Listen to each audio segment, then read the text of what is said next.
Ya, assalamualaikum warahmatullahi wabarakatuh. Pada video pembelajaran kali ini, saya akan membahas terkaitan dengan modul tab audit manual, di mana yang akan dibahas kali ini nanti adalah modul lab 5 mengenai audit siklus perolehan, yaitu berupa aset tetap. Oke, sebelum kita mulai pembahasannya, kita buka dulu dengan bacaan basmalah bersama-sama. Bismillahirrahmanirrahim.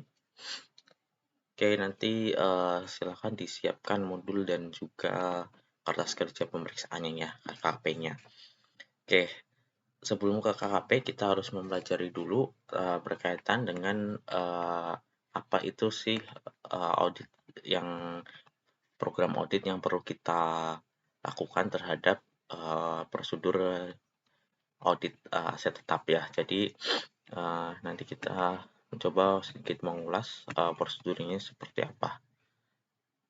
Oke, sebelum ke sana, kita bisa lihat tujuan praktikum kali ini ada 3 ya. Yang pertama berkaitan dengan bagaimana nanti kita mengetahui bagaimana pengujian atas siklus perolehan serta akun-akun dan dokumen yang terkait dari siklus ini, yaitu aset tetap. Kemudian mengetahui dan memahami terkait dengan tujuan atas siklus perolehan. Kemudian yang terakhir, kita akan melakukan prosedur analitis yang diperlukan dalam siklus audit perolehan, seperti itu. Nah, kemudian di siklus audit siklus perolehan berkaitan dengan aset tetap, ini ada informasi yang perlu kita pahami terlebih dahulu. Yang pertama berkaitan dengan transaksi yang berhubungan atas perolehan aset tetap, yaitu meliputi akumulasi penyusutan dan juga pelepasan aset tetap. Kemudian dokumen-dokumen yang digunakan, ini ada daftar aset tetap dan juga akumulasi penyusutan serta daftar pelepasan aset. Jadi kita harus memperoleh dokumen ini terlebih dahulu, daftar aset tetapnya, kemudian akumulasi penyusutannya serta daftar pelepasan aset tetap, serta sebenarnya ada daftar aset tetap itu isinya nanti akan ada aset tetap di tahun audit tahun 2014 ya, tahun yang kita audit itu kita lihat ya di sini. Pokoknya sebelum tahun di audit itu kita peroleh daftarnya, kemudian nanti kita cek ketika ada penambahan atau pengurangan itu atas penambahan dan pengurangan apa saja, dan kemudian apakah sudah dilakukan pencatatan dan juga dilakukan akumulasi atau belum akumulasi penyusutan ya, seperti itu. Nah, ini ada tinjauan teoritisnya. Di sini nanti kalian harus memahami terkait dengan apa itu aset tetap. Ini nanti akan ada di mata kuliah akuntansi ya, akuntansi pengantar maupun intermediate. Ini aset tetap bisa dilihat merupakan aset yang bisa digunakan ya atau dibangun terlebih dahulu untuk digunakan dalam operasi perusahaan. Tidak dimaksudkan untuk dijual dalam rangka kegiatan bisnis perusahaan ya, kegiatan normal perusahaan, dan mempunyai manfaat lebih dari 1 tahun. Kemudian jenis-jenis kategori aset tetap ada di sini. Nanti sebenarnya ditunjukkan dalam kebijakan akuntansi klien ya. Kalau kalian nanti lihat di laporan keuangan, di catatan atas laporan keuangan nanti akan ada kebijakan akuntansi, yang mana nanti kalian harus melihat pertama kategori aset tetapnya, kedua metode penyusutannya seperti apa ya, kemudian ini ada kriterianya, kemudian ada penilaiannya. Di sini sudah disebutkan ya bagaimana cara menilainya, kemudian kapitalisasinya seperti apa. Kemudian kasusnya ini contoh ini ya, informasi berkaitan dengan daftar aset tetapnya. Ini diperoleh dari catatan atas laporan keuangan detailnya ya, per 31 Desember 2015 ini. Kemudian ini ada penambahannya.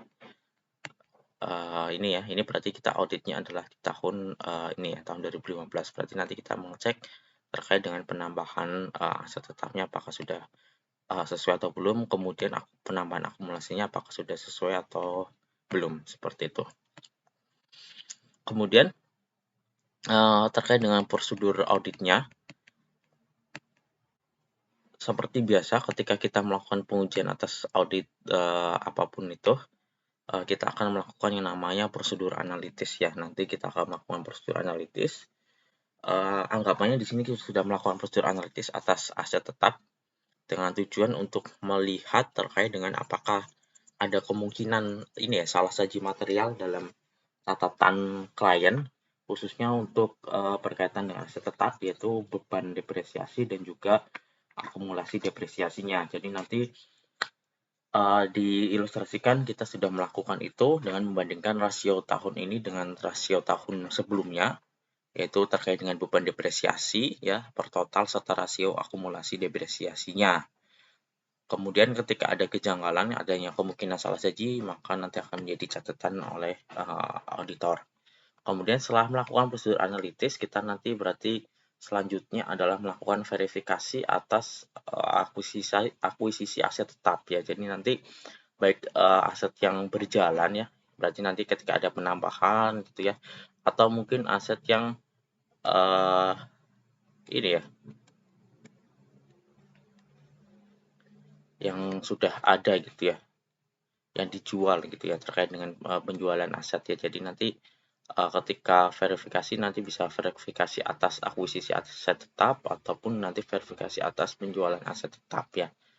Jadi nanti kita akan lihat apakah sudah dilakukan pencatatan atau belum. Nanti berarti kita harus melakukan di sini ada melakukan penelusuran ke buku besar, kemudian daftar aktiva tetapnya, kemudian kebijakan perusahaan mengenai aktiva tetap yang terdapat di catatan atas laporan keuangan beserta perhitungan beban dan akumulasi penyusutan telah dilakukan dan hasilnya sesuai dengan saldo di buku besarnya, kecuali untuk hal-hal sebagai berikut yang ditemukan selama berlangsungnya pemeriksaan.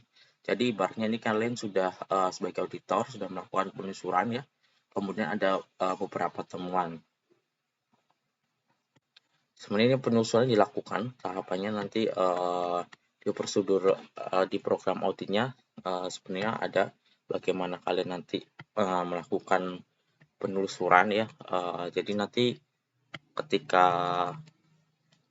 melakukan pemeriksaan gitu ya, melakukan pemeriksaan nanti kalian akan punya program auditnya apa yang perlu diperiksa.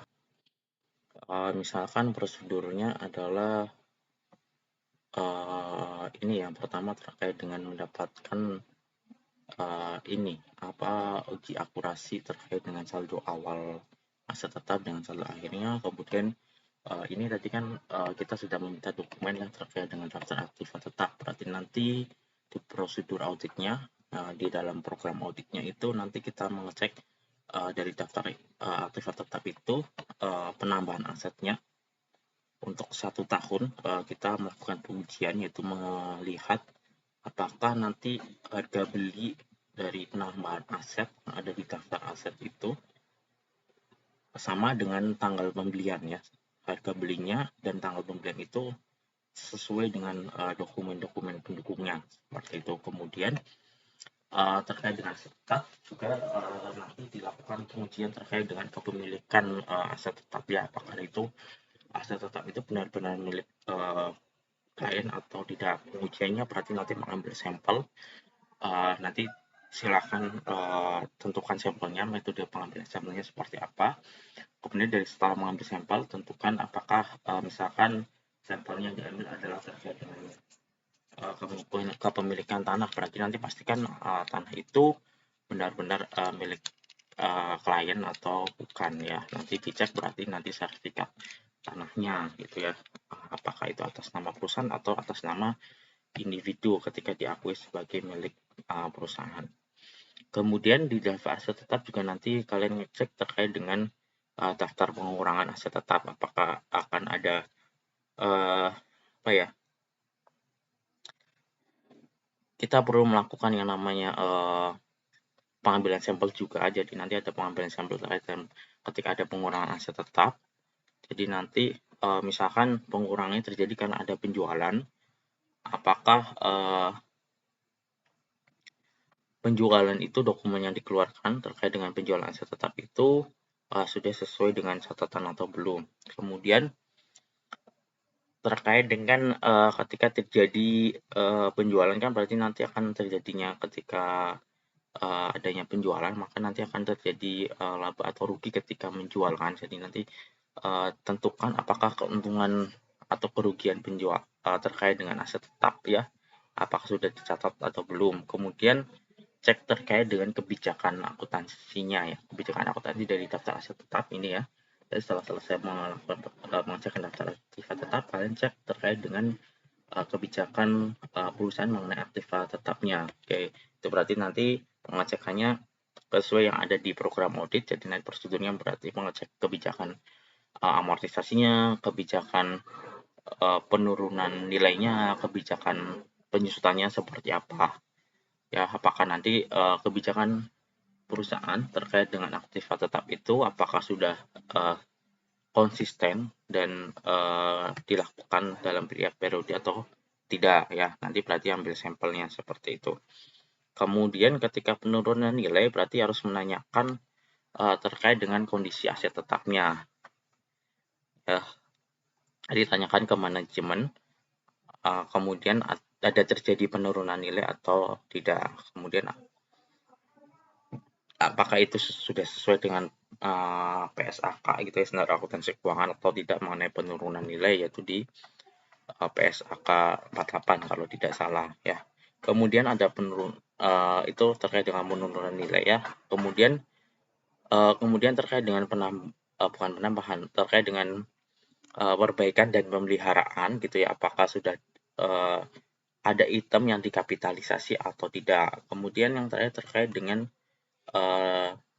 transaksinya ya. Jadi ada transaksi terkait dengan berkaitan dengan ini ya, mata uang selain rupiah, yaitu transaksi berarti ya. Apakah nanti ada aset tetap yang dinilai menggunakan mata uang asing atau tidak, berarti nanti perlu dicek dari daftar aktif tetapnya. Kemudian nanti kebijakannya seperti apa, perlu dicek. Kemudian dari prosedur ini juga perlu dicek terkait dengan apakah ada risiko terkait dengan risiko kecurangan atau tidak. Jadi misalkan ada pengiriman barang atau variasi harga gitu ya dari pembelian dan penjualan aset, itu maka perlu dicek pencatatannya ya, khususnya di penjualan aset tetap. Biasanya prosedur tambahannya ada di terkait dengan pengujian atas penjualan aset tetap, apakah nanti ada risiko terjadinya kecurangan atau kesalahan pencatatan atau tidak. Berarti nanti perlu dilakukan pengecekan fisik ya. Nanti sebenarnya kalau terkait dengan aset tetap, selain kita melakukan pengambilan sampel, berarti perlu melakukan pengambilan sampelnya. Selain dari pengujiannya, kalian juga perlu melihat tadi ya, selain dari pengujian kepemilikan, juga pengujian asetnya ada atau tidak ya. Jadi nanti perlu melakukan sampling pengecekan aset, terutama ketika nanti tadi saya bilang berkaitan dengan penjualan aset tetap, apakah aset itu benar-benar dijual atau tidak gitu ya. Kemudian dilihat terkait dengan nilai materialnya ya. Jadi nanti lihat ketika ada penjualan aset tetap yang nilai materialnya sangat signifikan, berarti perlu dilakukan pengecekan ya. Jadi nanti pengecekan fisik itu nanti perlu dilakukan ya ketika tidak terkendala oleh waktu ya. Jadi ketika kan audit itu dibatasin oleh waktu, tapi dibatasi oleh waktu berapa lama melakukan pengaudit, dan kemudian ketika kalian berasumsi bahwa masih ada waktu untuk pengecekan audit, berarti kalian bisa melakukan pengecekan audit terkait dengan aset tetap, yaitu mengenai perhitungan jumlah aset tetapnya ya. Kalau tadi kan cuma baru mengecek terkait dengan aset tetap yang dijual. Nah, namun ketika diperlukan pengujian tambahan terkait dengan menghitung jumlah aset, berarti nanti silakan dilakukan ketika emang tidak ada kendala terkait dengan waktu dalam melakukan pemeriksaan. Jadi nanti ini biasanya dibahas ketika ada di tim auditnya seperti itu. Oke, kalau sudah dilakukan hal ini, kemudian ternyata hasilnya sudah sesuai kecuali beberapa temuan. Ini ada beberapa temuan yang sudah ilustrasikan kalian dapatkan ya setelah dilakukan pemeriksaan sesuai dengan program audit yang terkait dengan aset tetap. Ini ada 3 temuan. Nah, 3 temuan ini nanti kalian analisis apakah temuan ini perlu dilakukan penyesuaian atau tidak ya. Yang pertama, temuan pertama terkait dengan perusahaan telah menyelesaikan pembangunan tambahan bangunan baru yang dibangun sendiri pada akhir Juni 2015 dengan nilai realisasi sebesar Rp85.159.100. Kemudian anggaran pembangunan yang disetujui perusahaan adalah sebesar Rp105.159.100. Perusahaan belum mencatat beban depresiasi untuk tambahan bangunan tersebut per 31 Desember 2015. Berarti ini temuannya adalah apa? Ya, itu ya, perusahaan belum mencatat beban depresiasi untuk tambahan bangunan tersebut per 31 Desember 2015. Berarti belum ada pencatatan beban depresiasi untuk tambahan bangunan tersebut. Kita lihat bangunan selesai kapan? Bulan Juni 2015. Ya, nanti kalian hitung beban depresiasinya berarti dari bulan Juni 2015 sampai dengan 31 Desember 2015. Itu berarti beban depresiasi yang belum dicatat. Nah, berapa nilai nominalnya? Kita lihat di sini perusahaan telah membangun pembangunan tambahan bangunan baru. Nilainya berapa? Ada 2 nilai ya, kalian harus mengidentifikasi. Pertama, nilai realisasi sebesar 85 juta. Kemudian anggaran pembangunan yang disetujui sebesar 105 juta. Jadi mana yang akan kalian hitung? Apakah nilai realisasi atau nilai anggaran? Nanti silahkan kalian pilih. Yang jelas ini ya, kita gunakan nilai realisasi ya. Gak mungkin kan anggaran, karena kan yang sudah terrealisasi adalah sebesar ini. Berarti nanti mana yang digunakan dasar untuk menghitung beban depresiasi? Silakan nanti dianalisis. Kemudian bulan yang kedua, temuan yang kedua, bulan Agustus 2015, perusahaan membuka area parkir tambahan dan melakukan pemasangan paving block dan pemagaran dengan biaya 21.500.000. Perusahaan mencatat beban pembangunan area parkir tersebut sebagai beban operasional. Berarti nanti akan ada penambahan area parkir ya. Kemudian terdapat pelepasan aset tetap mesin dan peralatan pabrik milik perusahaan pada Desember 2015 yang belum dibukukan. Jadi ada pelepasan aset ya, ada penjualan aset tetapi belum dibukukan. Kita lihat harga perolehan mesin senilai 26.070.500, sedangkan akumulasi penyusutan mesin lama sebesar 14.338.775 rupiah yang dilepas dengan cara ditukar tambah dengan mesin yang baru. Nilai mesin baru berapa? 45.750.000 rupiah.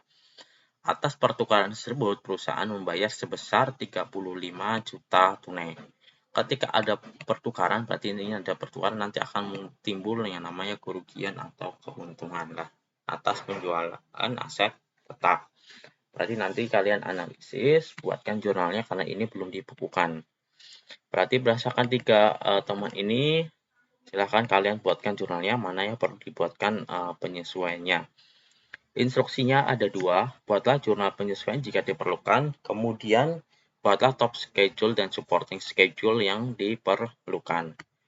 Oke, kalau sudah kita ke KKP, kertas kerja pemeriksaannya, kita sudah memahami temuannya tadi ya, ada 3. Kita lihat ke KKP-nya. Yang perlu diperhatikan dalam penyusunan KKP, jangan lupa tick mark dan ini ya, kodenya ya, referensinya, refnya dan juga indeksnya ya.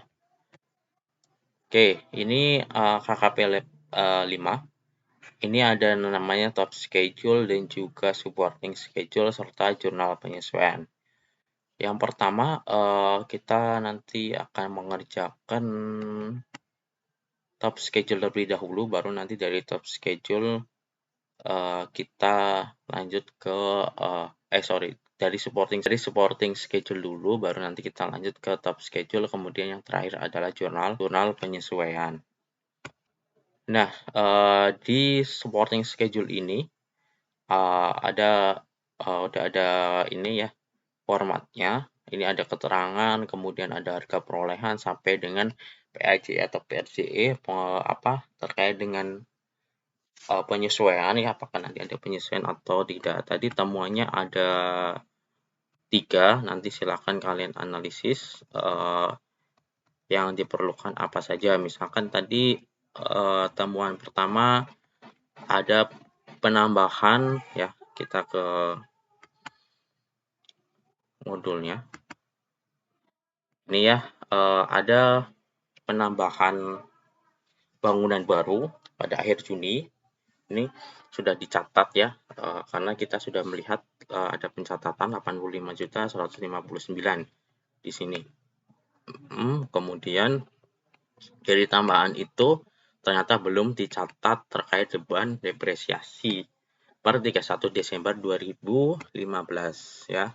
Jadi belum ada beban depresiasi, berarti nanti akan menambah beban dan juga menambah akumulasi penyusutan. Gitu ya jurnalnya ya, nanti silahkan dikerjakan.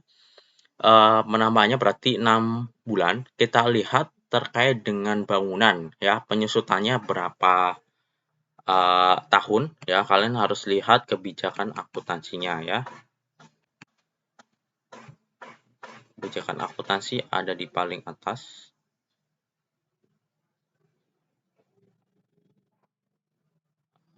Mana ya? Ini ada aset tetap bangunan, kita lihat berapa tahun. Ini anggapannya adalah 20 tahun saja ya. Anggap 20 tahun saja. Oke, berarti ada lama penyusutan adalah 20 tahun. Oke, tadi ya kita lihat semuanya.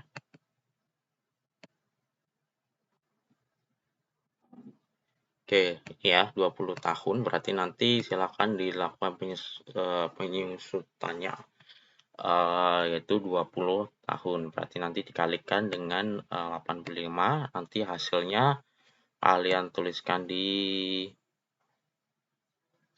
KKP-nya. Jadi di KKP ini nanti kalian yang pertama tuliskan dulu keterangan ini adalah sesuai dengan daftar aset tetapnya ya, dari tanah sampai dengan nanti aktiva dalam penyelesaian. Kita lihat ya.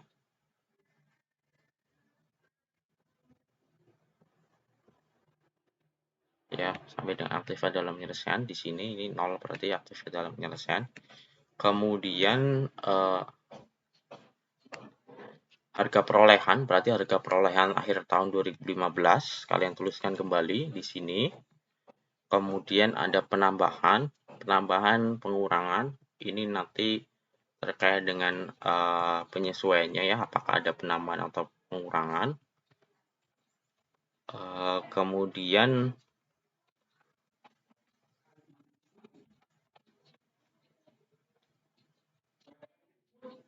penambahan pengurangannya berarti ini saldo audited ya, terkait dengan ketika ada penambahan tadi penambahan aset atau pengurangan aset nanti di sini dari 3 temuan tadi ya. Kemudian ini harga perolehannya, kemudian ada akumulasi penyusutannya.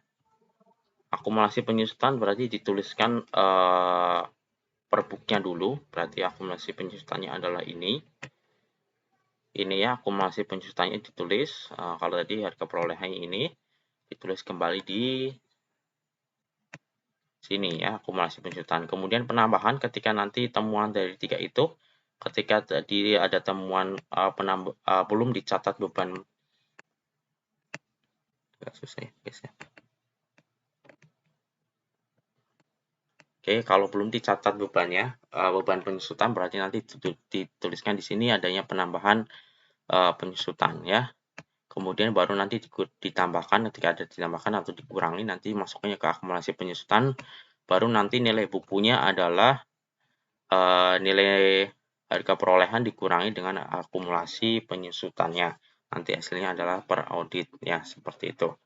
Kita ambil contoh tadi terkait dengan bangunan. Jadi nanti ada tadi penyusutan bangunan ya. Nanti akan ada penyusutan bangunan, berarti nanti akan ada penambahan akumulasi penyusutan di sini. Misalkan bangunan, kemudian penambahnya berapa, kemudian temuan selanjutnya adalah terkait dengan masih bangunan ya.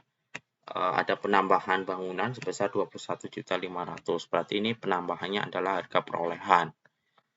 Kemudian selanjutnya temuan yang ketiga terkait dengan ini ya, pelepasan aset, berarti nanti akan ada pengurangan aset sebesar harga perolehan ini. Berarti aset tetap mesin dan peralatan pabrik akan ada pengurangan sebesar ini dan juga akan ada penambahan sebesar ini. Kemudian dari hal tersebut nanti akan ada terkait dengan pengurangan akumulasi sebesar 14.338.775. Oke, kemudian setelah semuanya sudah selesai dari supporting schedule itu, nanti kita lanjut ke top schedule-nya ya. Ini ya, tadi sudah selesai semua, terus ke bawah ya. Jadi nanti ini saya ulangin ya, ini keterangan ini nama asetnya ya, sesuai dengan daftar aset tetap tadi yang ada di sini. Ya, jadi yang di sini tuliskan lagi ini nilai akhirnya ya per akhir tahun 31 Desember. Ini tuliskan sesuai dengan daftarnya, nilai nominal ke nilai nominal, harga perolehan ke harga perolehan, akumulasi ke akumulasi. Kemudian penambahan dan pengurangannya sesuaikan dengan temuan ya. Tadi ada penambahan bangunan 21.500 dan juga penambahan mesin berapa tadi? 45 ya. Kemudian ada pengurangan sekitar 26. Kemudian baru penyusutannya, ada penyusutan terkait dengan penjualan mesin gitu ya, dinolkan sekitar 14 dan juga tambahan akumulasi bangunan sebesar berapa tadi? 6 bulan ya. Banyak 6 bulan, nanti dihitung sendiri seperti itu. Kalau sudah baru nanti kita masuk ke dari supporting schedule, kita masuk ke top schedule-nya. Top schedule sama, ini tuliskan harga perolehannya ya, jadi dari tanah sampai dengan aktif dalam penyelesaian, kemudian dijumlah. Ini harga perolehannya. Tidak usah langsung aja tanah, nanti bla bla bla sampai akumulasi aktif dalam penyelesaian. Ini per book, berarti nanti per 31 Desember sebelum diaudit. Kemudian ini jurnalnya adalah penambahan yang tadi dari supporting schedule. Kemudian ini total. Kemudian ini terkait dengan ini ya, kalau ini kan tanah, bangunan dan prasarana. Berarti kalau ini kan akumulasi penyusutan langsung ke bangunan dan prasarana ya. Karena tanah tidak disusutkan. Oke, kemudian akumulasinya kemudian tulis sampai ke yang akhir yaitu perlengkapan. Kemudian ini jumlah nanti jumlah jumlah penyusutan ya. Kemudian nilai bukunya ya, berarti nilai buku dikurangi total harga perolehan dan dikurangi dengan total penyusutan, akumulasi penyusutan totalnya apa. Oke, kemudian baru nilai bukunya berapa. Kemudian setelah itu, setelah semua selesai, ini ada penambahan yang jangan yang selalu saya tekankan, jangan lupa tick mark-nya, fetching cross fetching ya. Kemudian keterangan tick mark tuliskan di sini yang digunakan apa. Cross fetching misalkan ya, penjumlahan ke samping atau fetching penjumlahan ke bawah. Ini dibuat adalah biasa nama kalian, mahasiswa, paraf kalian diperiksa, silahkan tuliskan dosen pengajar masing-masing, tanggal sesuai dengan tanggal perkuliahan, indeksnya adalah silahkan diisi sesuai dengan indeks top schedule-nya TS ya. Top schedule ini terkait dengan apa ini? Aset tetap ya. Aset tetap itu indeksnya apa? Kita lihat ya. Saya juga lupa. Aset tetap. Ini ya, aktiva aset tetap. Berarti indeksnya adalah TS strip H ya. Top schedule H. Tadi ya, sebentar. Oke, S. Ini KKP ya di sini. Berarti ini berarti top schedule ya. Ini tidak bisa ditulis di sini. Saya bikin insert saja.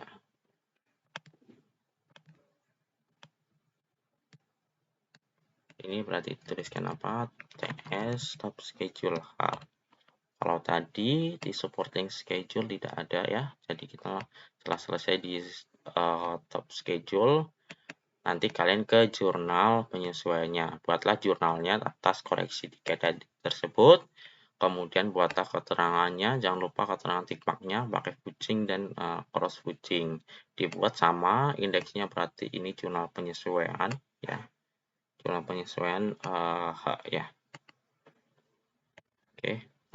Kalau ini jurnal penyesuaian cukup dituliskan H saja ya. Tidak perlu pakai JP. Sebenarnya boleh pakai JP, tapi H saja juga nggak apa-apa.